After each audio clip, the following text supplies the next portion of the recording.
ser humano é movido por paixão. Diversos tipos de paixão. Eu descobri outras paixões na minha vida depois disso. Como, por exemplo, a paixão de empreender, construir um negócio. É uma paixão. Então, sem a paixão, tu vai até a página 5, cara.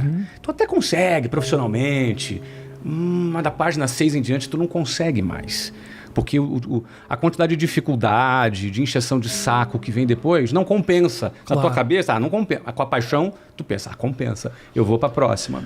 Mas por exemplo, assim, você tem paixão para empreender. Isso. Você tem necessariamente paixão pelos negócios em que você está empreendendo ou pelo fato de empreender? Te digo o seguinte... Eu entendi perfeitamente. Você entendeu? Por exemplo, ficha de telefone, sei lá, madeira, meu negócio, ou sei lá, pôster de fotos. Eu não gosto de foto. Você precisa gostar do objeto do teu empreendimento. Eu tenho paixão pela construção. E quanto mais significado tem a construção, para mim faz mais sentido. Vou te dar um exemplo.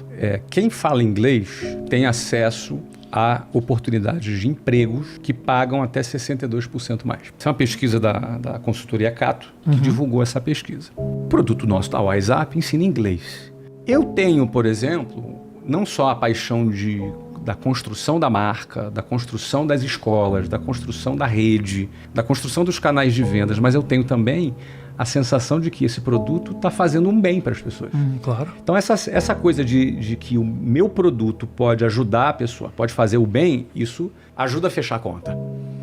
Não é? Agora, a paixão pela construção aconteceu no clube de futebol dos Estados Unidos. A ideia de pegar um país em que praticamente o futebol estava inexplorado e a gente construir um estádio e a gente fazer uma história no futebol era uma coisa que também me motivava. Do contrário, tu não consegue, porque tem encheção de saco, tem traição, você tem puxada de tapete. Você, mesmo naquele momento, você se imaginava, no momento começo, construindo... Você se imaginava um cara rico? Isso foi uma busca para você? Não. No primeiro momento, não. Houve um momento que eu falei, cara, vou ficar rico.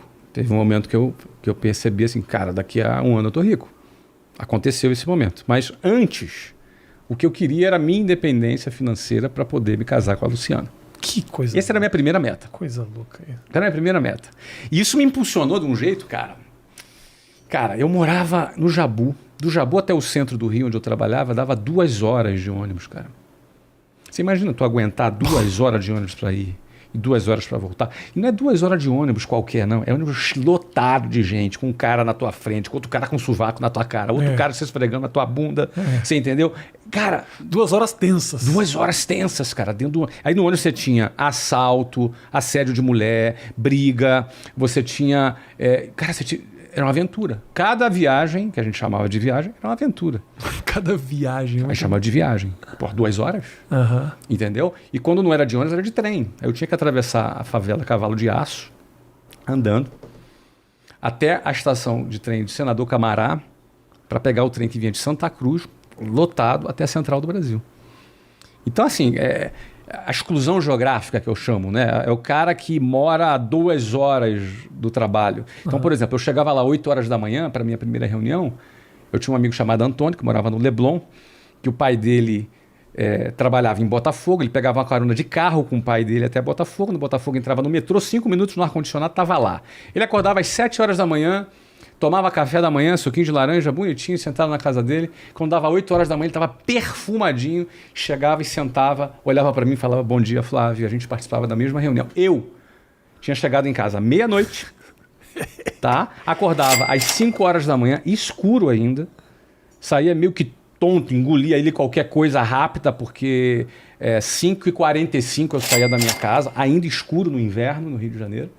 Caminhava até... o ponto do ônibus para pegar um ônibus às 6 horas da manhã. Entrava no ônibus lotado, você chegava todo amassado, suado, imagina no Rio de Janeiro, calor já de manhã, 30 graus às 6 horas da manhã, 35 graus às 7h40 da manhã. Você já ali suado, com um malandro suado do teu lado, e aí você olhando para o relógio, indo correndo para chegar lá, sentava 8 horas da manhã, já todo amassado, aí virava para o lado, bom dia, Antônio. Então, o que acontece? Tava lá o Antônio e o Flávio. Cara, a gente não partia do mesmo lugar. E aí, como é que era, por exemplo, ele que estava bonitão, combinando, gravatinha, combinando. Eu tinha uma gravata, 2 camisas, uma branca e uma rosa. Eu intercalava para não repetir roupa de forma alguma. Uma branca, uma rosa, uma branca, uma rosa, uma única calça e um sapato. Sendo que no pé direito tinha um furo. E era um sapato meio... Sabe aquele sapato que tem negócio de ar? E aí, então, tinha um furo. Então, eu andava assim... Plec, fazia um... Plec, empurrava o ar para fora do sapato. Empurrava o ar para fora do sapato. Então, essa é a minha realidade. Então, eu tinha que tirar essa diferença. E eu queria casar. Queria ser independente. E aí, a proposta de trabalho dizia assim, ó, você bate meta, tu é promovido. Você bate essa tal meta, então você tinha um plano de metas. Eu falei, cara, eu vou bater. Nem que eu vire noite, nem que eu trabalhe igual um cavalo aqui. Entendeu? Eu tenho na minha casa até hoje várias cartinhas que eu ia dentro do ônibus. Não tinha celular, cara. Não tinha assim, oi amor, tudo bem? Como tá você? Não existia isso. Então era cartinha. Garrancho ali com o ônibus balançando, escrevendo cartinha para Luciana dentro do ônibus. Você entendeu, cara?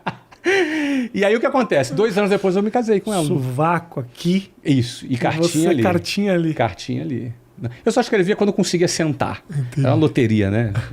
Você conseguia sentar. Porque tinha dia que você passava as 2 horas de pé. A maioria dos dias era as 2 horas de pé. A maioria. Você acha que isso de alguma maneira... essa experiência te empurrou, te ajudou? Porque se fala muito isso, né? Você precisa passar um pouco de dificuldade para entender quando a glória chega.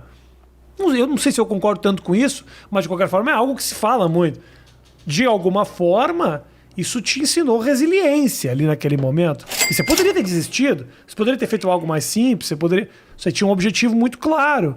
Mas você acredita que isso de alguma maneira te ajudou no fim das contas? Eu acho que me ajudou. Acho que na vida a gente decide aquilo que a gente quer. Mas em alguns casos é muito importante a gente decidir o que a gente não quer também. Sabe, o basta. É importante a gente ter aquele momento do basta. Tem mulheres que aceitam serem maltratadas e são maltratadas por muito tempo. Porque ela não deu basta. Às vezes não teve a coragem, está numa situação difícil. E existem situações na nossa vida que a gente não tem opção. Por exemplo, eu não tinha opção. Eu tinha que entrar naquele ônibus e enfrentar. Isso minha mãe me ensinou. Cara, você tem que enfrentar. Enfrentar, às vezes, representava entrar no ônibus e andar pendurado no ônibus. Já andou pendurado no ônibus? Isso é grande, hein? Pendurado aonde você fala? Na porta do ônibus.